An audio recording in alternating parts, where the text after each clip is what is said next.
Sa Mindoro, pinupulot lang ang sibuyas. Ayan. Ito po ang sibuyas Mindoro. Ayun, huwag mo kakainin yan. Baka naman kakainin mo yan. Ayan. Dito sa Occidental Mindoro ay libre ang sibuyas kapag panahon ng anihan. Pupulutin mo lamang. Ayan. Oh, laki oh. Oh, saan ka pa? Oh, doon ka na. Oh, pulot-pulot lang. At ito na po ang napulot. Ayan oh, dami oh.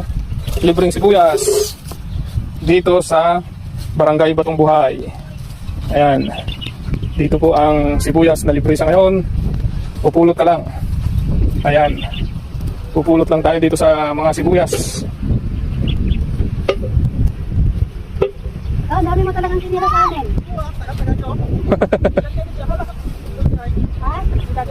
Dito sa Occidental Mindoro, libre.